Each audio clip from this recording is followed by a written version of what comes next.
Amigos que acompanham o Diálogo Espírita, vejam as nossas atrações no dia de hoje. No tema livre, nós vamos tratar de dois assuntos, embora ligados entre si. No primeiro bloco, nós vamos falar sobre falsos espíritas e falsos médiuns.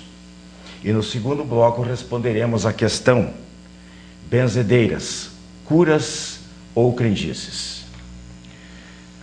Nossa sessão de perguntas e respostas, nós vamos falar sobre as explicações sobre a reencarnação e o aumento da população mundial, e também quando um indivíduo se casa mais de uma vez, ao desencarnarem, ele ou ela ficará com quem? Começa agora mais um Diálogo Espírita, realização da Associação de Divulgadores do Espiritismo do Paraná.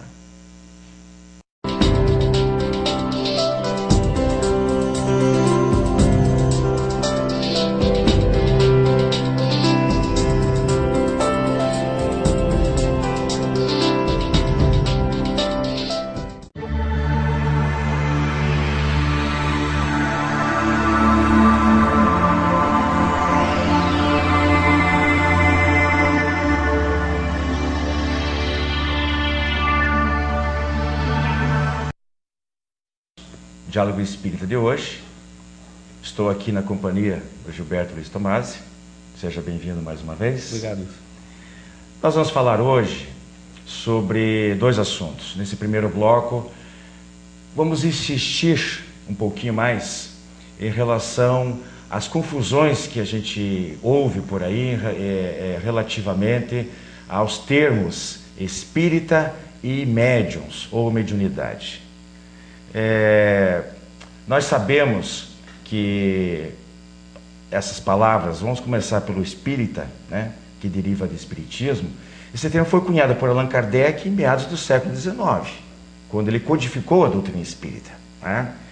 E espírita, o espiritista, são os seguidores deste conjunto sistematizado de conhecimentos trazidos por Kardec.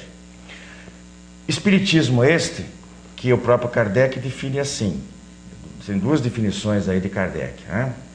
Ciência que trata da natureza, origem e destino dos espíritos, bem como das suas relações com o mundo corporal.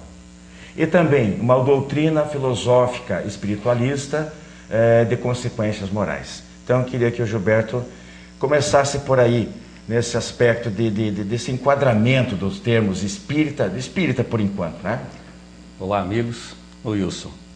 Tornou-se hábito no meio espírita a expressão kardecista, né, de espírita, como uma forma de identificar aqueles que realmente professam o espiritismo.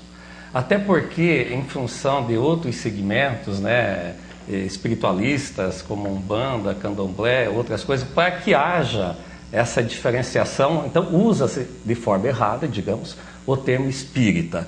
Porque espírita é aquele que estuda a doutrina espírita codificada por Kardec. E não tem o porquê usar outra forma, mas ainda é uma forma de se identificar como aquele, repetindo, que vai a fundo estudar as obras de Kardec, estudando também, além da parte espiritual, a ciência e a própria filosofia da doutrina. Mas ainda há esse uso desse termo, sou espírita kardecista, em função disso. Isso já é quase, muita gente acha que é um pleonasmo, né? Você falar uma coisa que por si só já se explica, já é autoexplicativo. Exatamente. Mas eles, quer queira, quer não, para as pessoas menos informadas, ele pode ser útil no sentido de que acaba reforçando ou separando as coisas. Porque uma coisa que a gente tem que deixar claro é o seguinte: espírita, todo espírita é espiritualista, mas nem todo espiritualista é espírita. Exatamente. E como eu falei, nós, sem aqui querer fazer qualquer tipo de comentário com qualquer outra tendência, longe disso, mas nós estudamos a doutrina espírita, nós sabemos exatamente o que significa o espiritismo. Já em uma outra situação, a coisa se confunde um pouco. Então, a palavra criada por Kardec, espírita, para diferenciar do termo, como você falou, espiritualista, né?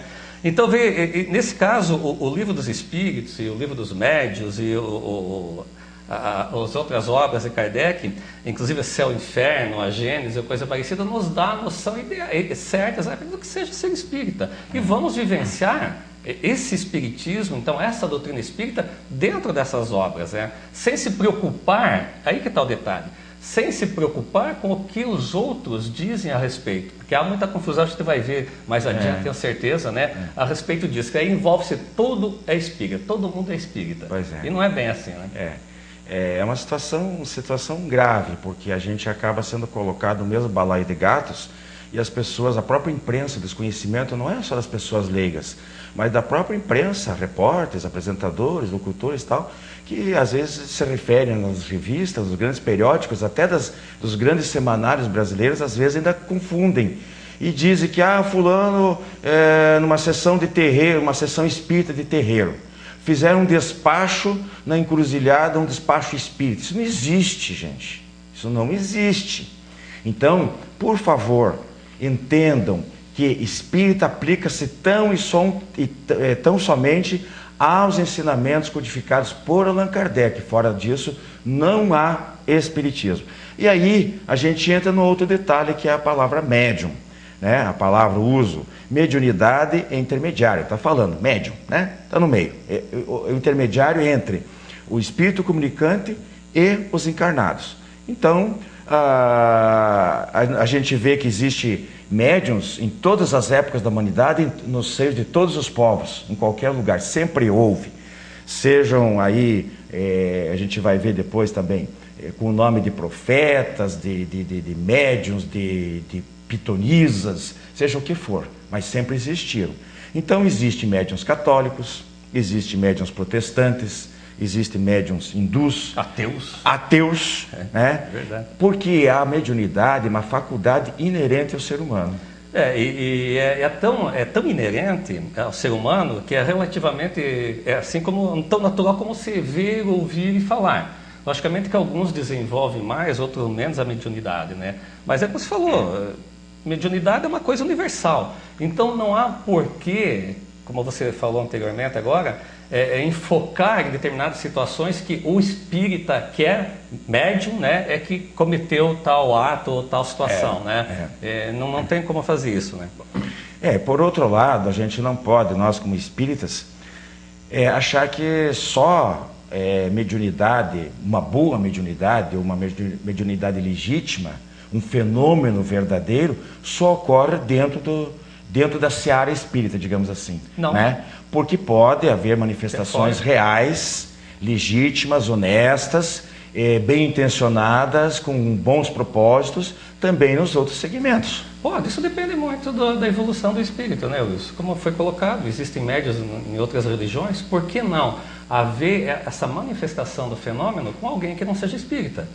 Repito, dependendo da evolução do espírito, das boas intenções do médium, a coisa flui normalmente para o bem, sem problema nenhum.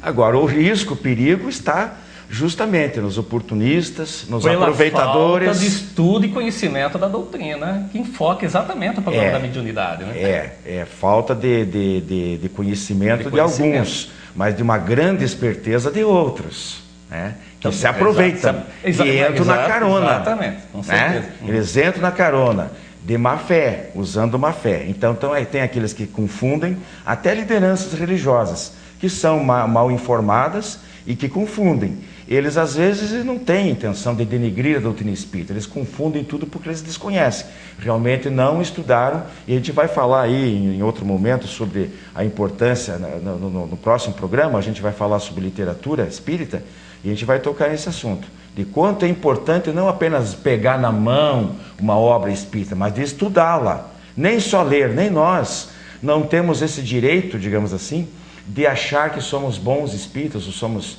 conhecedores do espiritismo apenas por uma breve leitura das obras espíritas. Temos que estudá-la e praticá-la também. Mas voltando um pouquinho, acontece que então existem esses exploradores da fé alheia que se servem. Nós tivemos aqui na capital paranaense recentemente um caso, né, envolvendo esse tipo de situação, que se chamava, na verdade, uma casa de uma taróloga, né, às vezes se intitulando como médium, A imprensa ajudou a confundir esses termos, em alguns momentos eu testemunhei isso, mas que não tem nada a ver com o espiritismo. Mas as pessoas menos avisadas, elas frequentemente acabam enroladas, digamos assim, né? Não, as pessoas que procuram esse tipo de tratamento imaginam que seja um tratamento espiritual. Na verdade, são profissionais que usam de todas as artimanhas, inclusive nesse caso que você citou, fazendo coisas lá, magia no termo de fazer surgir coisa da manga da camisa, na parede, para influenciar essas pessoas. E usam esses termos. Olha, se você não fizer isso, alguém vai te prejudicar, alguém vai fazer isso para você. Então, reúne as duas coisas. Um profissional querendo enganar alguém e um incauto aceitando. Porque a grande verdade, né, Wilson, a gente sabe disso, que quando a coisa pega, quando o negócio está complicado, a última instância que você procura qual é?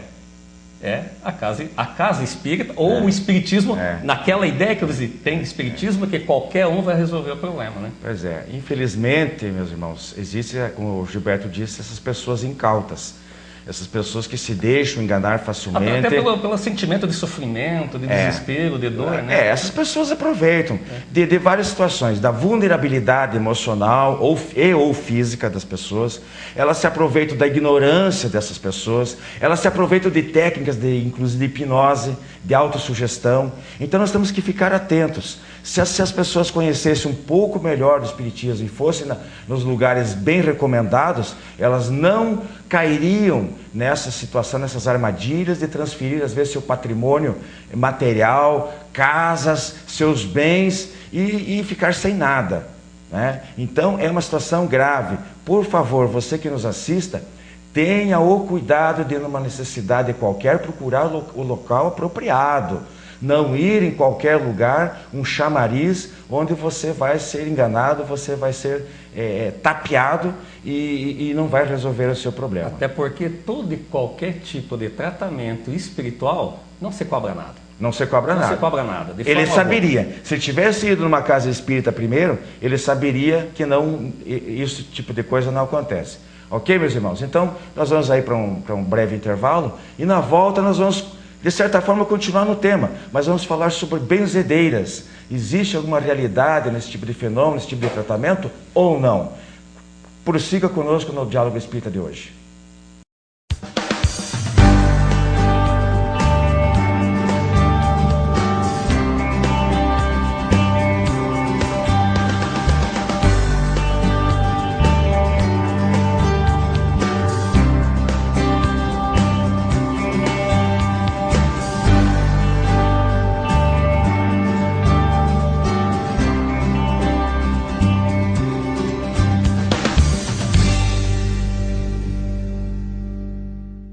Você tem um familiar ou amigo com problemas de álcool ou drogas? Venha conhecer a comunidade psicossomática Nova Consciência em Capivari. Uma clínica com médico, psicólogo, terapeutas e especialistas no tratamento da dependência química. Atendemos pacientes do sexo masculino com período de recuperação de 4 a 6 meses para desintoxicação, terapia, conscientização e renovação de valores. Maiores informações, acesse comunidadenovaconsciência.com.br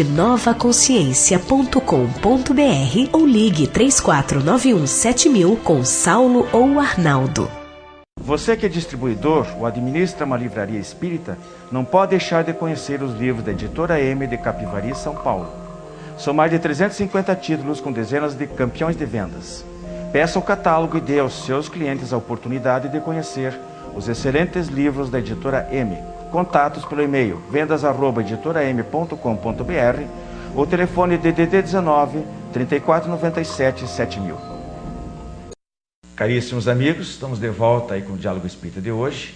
E agora, no nosso segundo bloco do tema livre, nós vamos falar sobre essas pessoas que são chamadas os benzedeiros, as benzedeiras. Meu caro Gilberto, o que se pode nos falar a respeito? Wilson, amigos, diferentemente do que nós comentamos no bloco anterior, onde nós falávamos das pessoas que se aproveitam da bondade daqueles mais inseguros ou sofredores ou coisa parecida, as benzedeiras, do meu ponto de vista, não sei o que você acha, concorda ou não, existem e muitos. É uma coisa que já é tradicional da cultura brasileira. as benzedeiras. Geralmente são pessoas idosas, acima dos 80 anos, são pessoas que vivem sem aquela preocupação do dia a dia, das coisas materiais, não se envolve com esse estresse do mundo moderno. Passam o dia benzendo, esse é o termo, passam o dia tentando fazer o bem a alguém com aquele dom que receberam, como elas dizem, é um dom que eu recebi. Tá? Então o que é? É aquele sentimento de tentar passar ao próximo um sentimento de amor, de proteção, um sentimento de coisas boas, enfim. Sabe? Existe, eu acho que existe sim, e é essa coisa que faz com que nós tenhamos a certeza que o mundo espiritual trabalha também do outro lado, fazendo com que hajam pessoas de boas intenções. Né? Porque muitas vezes, depois que a gente adentra uma casa espírita, vai estudar, ver como é que funciona, uma sessão mediúnica, um atendimento fraterno, aquela coisa, começa a pessoa a dizer, não, eu só coloco fé no passe, eu vou chegar no passe aí, e na água frutificada, isso talvez seja superstição, porque as pessoas ficam lá com quase uma varinha mágica, um galinho de arruda. Tudo bem, nós vamos comentar sobre isso aí. Mas na verdade, a base do processo, Gilberto, é justamente isso que você citou aí, algumas coisas, a fé, a humildade dessas pessoas. Elas falam em nome de Jesus, elas dizem, eu não curo por mim, eu estou curando em nome de Deus, eu sozinho. Aliás, não faço nada. Eu nem curo, eu estou passando a tua fé, mas eu estou te apoiando aqui, né? O desinteresse pessoal, é isso que mantém e que produz o efeito. E aí eu chego nesse ponto. Na minha opinião, não deixa de ser o benzimento um passe. Com certeza, até porque, pelo menos eu quando era criança, minha mãe levava eu e meus irmãos em benzedeiras, dor de barriga, cólica, coisa parecida, e tomávamos água. Também tinha água. A água estava frutificada lá. Benze a água. Benze a água. Água benta, também, sim. Não então, é da igreja, mas sim.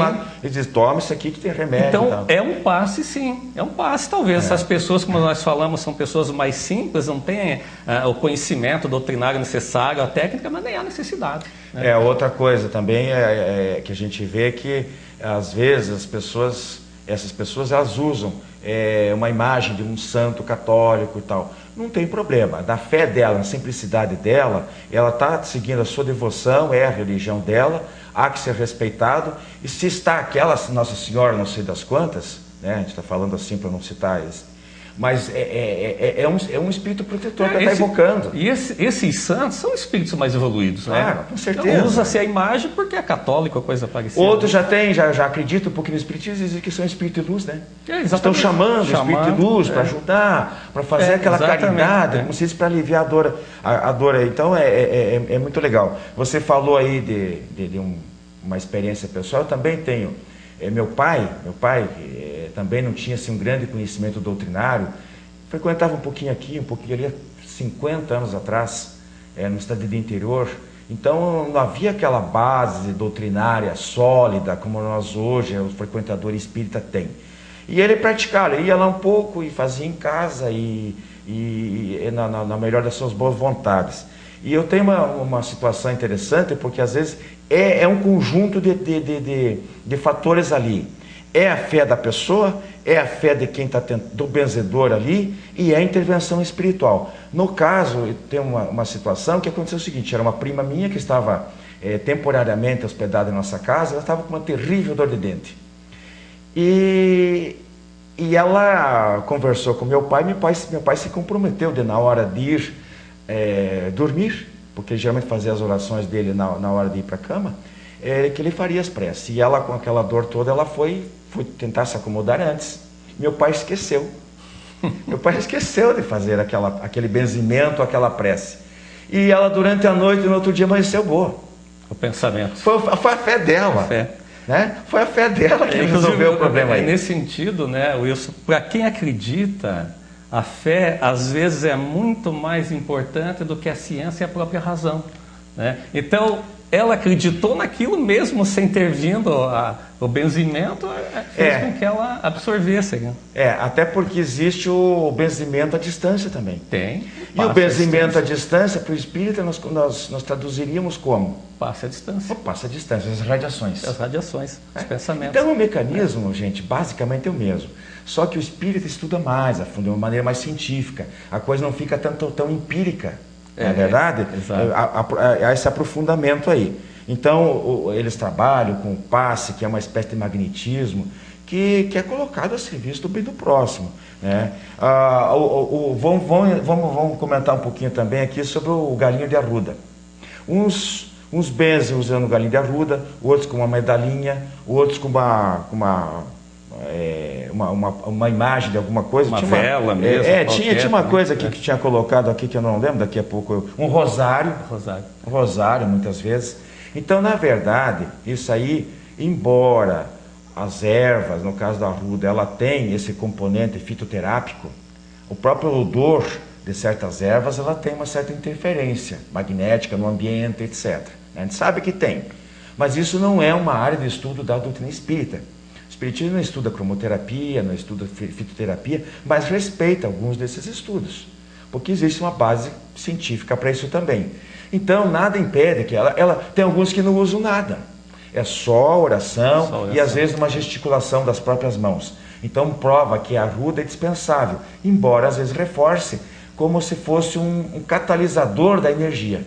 Ela, quando manuseia aquele galinho de arruda, a medalhinha que é do santo de devoção, ou as contas do rosário, ela está favorecendo a fé dela e do paciente também. É a forma que ela tem, como você falou, para catalisar. Isso necessita de algo. Muito embora para nós espíritos isso não haja necessidade, mas como espíritas que somos, respeitamos e acreditamos que, independentemente dos meios usados, ou das situações ou dos objetos usados, aquilo vem de encontro às nossas necessidades, se tivermos fé, por sabermos que também está vindo uma pessoa de boa fé, uma pessoa sincera e querendo ajudar a quem os procura, né? Eles servem como um apoio psicológico, né? O uso de ter na mão alguma coisa, essa necessidade, né? E a imagenzinha eu vi recentemente, a gente está comentando isso aqui porque eu me inspirei, digamos assim, num programa de televisão visto agora, cerca de um mês atrás mais ou menos, e aparecia, às vezes a pessoa tem um altarzinho, tem lá num cantinho a imagem da santinha e tal.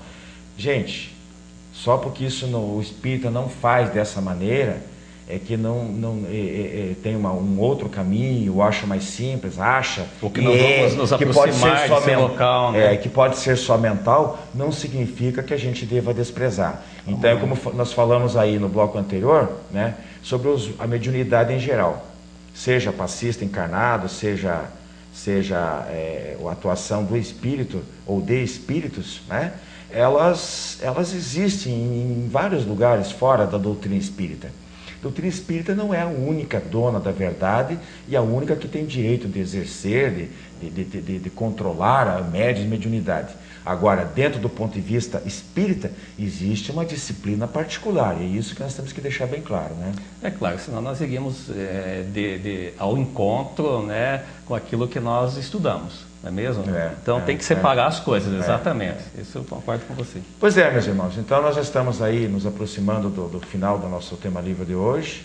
Esperamos que tenham tido a possibilidade de entender um pouquinho mais. É importante que as pessoas tenham claro na sua cabeça o que é espiritismo, o que não é, mas também de como a gente considera as demais práticas, né? Algumas são totalmente infundadas, totalmente erradas. E algumas têm que ser respeitadas. Não vamos incentivar dentro da casa espírita tipo de prática ou de espíritas. Então a gente não diz, olha, quem quer só para dar um exemplo final aqui, né? Quem quiser ter cerimônia de casamento, faça, mas não existe casamento espírita. Quem quiser seguir um sacramento de batismo, siga. Espírita não faz. Quem quiser benzer com a arruda, benza. Mas o espírita, mais esclarecido, não vai fazer. Nós temos que ter coerência também. Coerência, com certeza. Né? Meus amigos, prossigam no Diálogo Espírita e até uma próxima oportunidade com o nosso tema livre.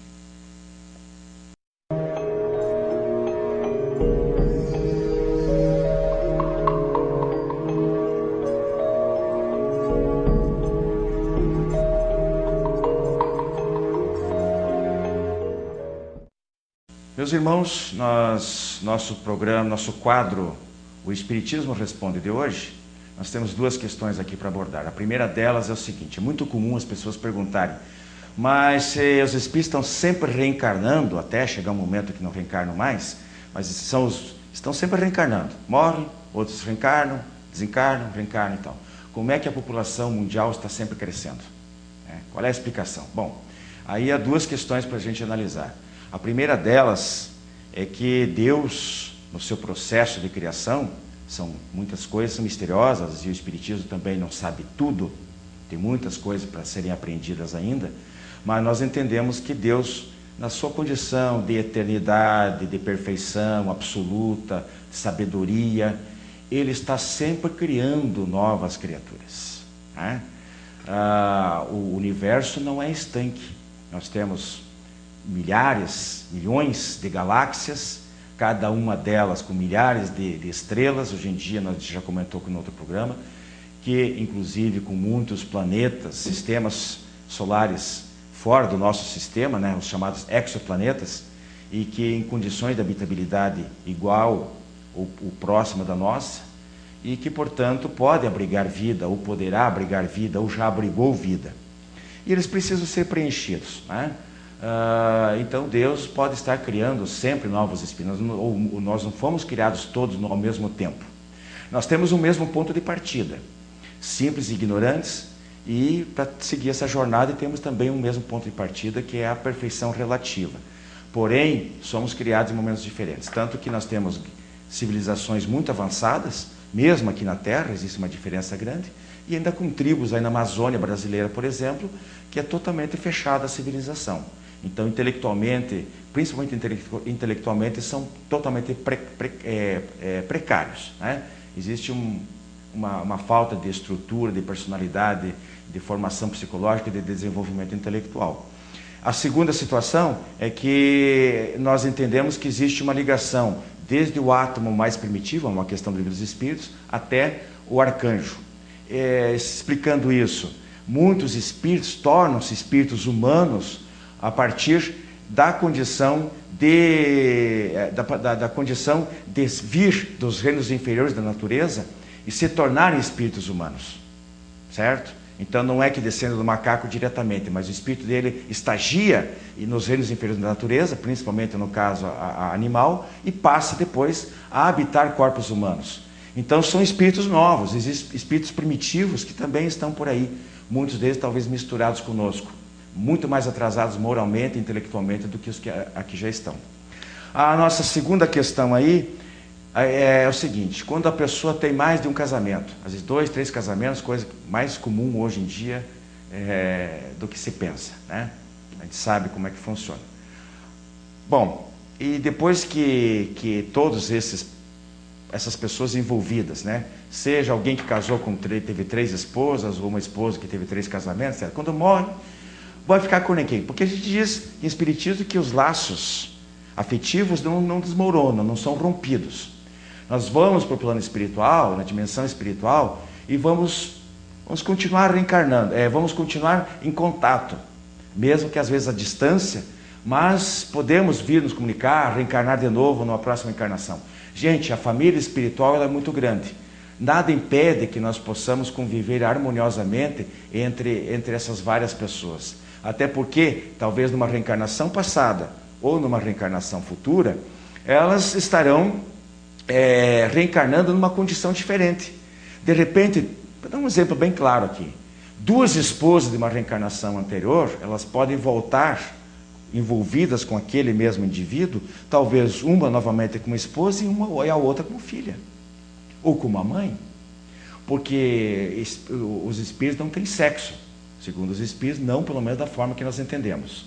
Existe uma polaridade energética, etc., mas não é impeditivo. Lá o relacionamento afetivo é diferente, é por afinidade, é por amor legítimo, não por interesses, não por necessidades fisiológicas do sexo. A coisa funciona diferente do lado de lá, viu, meus irmãos?